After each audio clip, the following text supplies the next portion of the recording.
गणपतये नमः। आज बुधवार के दिन आइए सुनते हैं गणेश जी की यह कथा, जिसे किसी भी व्रत या अन्य किसी कथा को सुनने के बाद अनिवार्य रूप से सुना जाता है। गणेश जी की पूजा के उपरांत विनायक जी की कथा, गणेश जी की कथा को सुनना अत्यंत ही शुभ होता है। एक बार गणेश जी महाराज एक सेठ जी के खेत में से जा रहे थे, तो उन्होंने 12 दाने अनाज के तोड़ लिए। फिर गणेश जी के मन में पछतावा हुआ कि मैंने तो सेठ जी के यहाँ चोरी कर ली। तो गणेश जी सेठ जी के 12 साल की नौकरी करने लग गए। एक दिन सेठानी राख से हाथ धोने लगी, तो गणेश जी ने सेठानी का हाथ पकड़कर मिट्टी से हाथ धुला दिया। सेठानी सेठ जी से बोली कि ऐसा क्या नौकर रखा है, नौकर होकर उसने मेरा हाथ पकड़ लिया। सेठ जी ने गणेश को बुलाकर पूछा कि तुमने सेठानी का हाथ क्यों पकड़ा? तो गणेश जी ने बोला कि मैंने तो एक सीख की बात बताई है। राख से हाथ धोने से घर की लक्ष्मी नाराज होकर घर से चली जाती हैं और मिट्टी से हाथ धोने से आती हैं। सेठ जी ने सोचा कि गणेश है तो सच्चा। थोड़े दिन बाद कुंभ का मेला आया। सेठ जी ने कहा, गणेश सेठानी को कुंभ के मेले में स्नान करा कर ले आओ। सेठानी किनारे पर बैठकर नहा रही थी, तो गणेश जी उनका हाथ पकड़कर आगे डुबकी लगवा लाए। घर आकर सेठानी ने सेठ से कहा कि गणेश ने तो मेरी इज्जत ही नहीं रखी और इतने सारे आदमियों के बीच में मुझे घसीटकर आगे पानी में ले गए। तब सेठ जी ने गणेश जी को पूछा कि ऐसा क्यों किया? तो गणेश जी ने कहा कि सेठानी किनारे बैठकर गंदे पानी से नहा रही थी, तो मैं आगे अच्छे पानी में डुबकी लगवाकर ले आया हूँ। इससे अगले जन्म में बहुत बड़े राजा और राजपाट मिलेगा। सेठ जी ने सोचा कि गणेश है तो सच्चा। एक दिन घर में पूजा पाठ हो रही थी, हवन हो रहा था। सेठ जी ने गणेश को कहा कि जाओ सेठानी को बुलाकर ले आओ। गणेश सेठानी को बुलाने गए, तो सेठानी काली चुनरी ओढ़कर चलने लगी। तो गणेश जी ने काली चुनरी फाड़ दी और कहा कि लाल चुनरी ओढ़ के चलो। सेठानी नाराज होकर सो गए।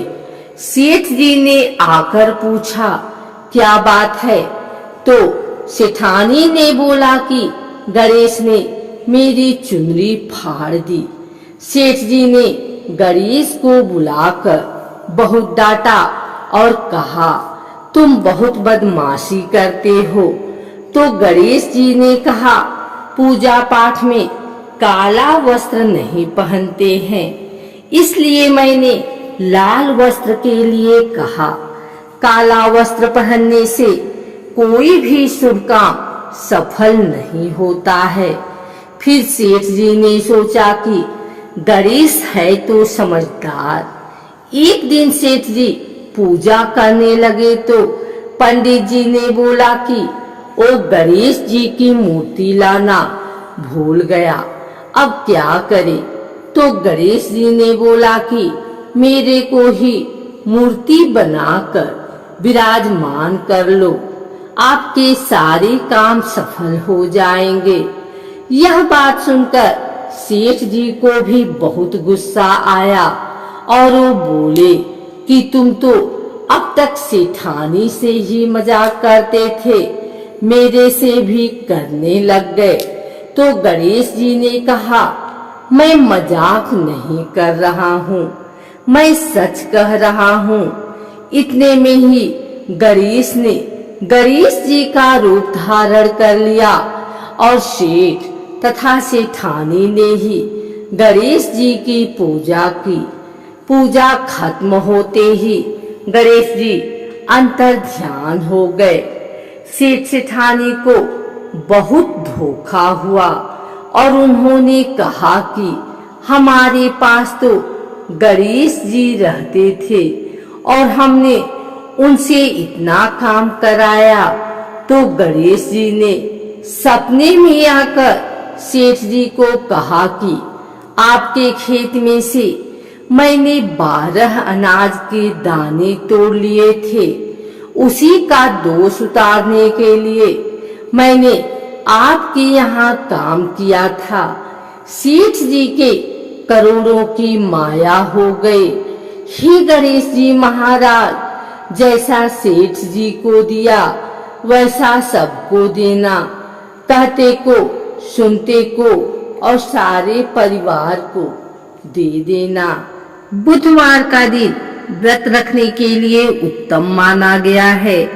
इस दिन बुधदेव के साथ भगवान गणेश की पूजा की जाती है।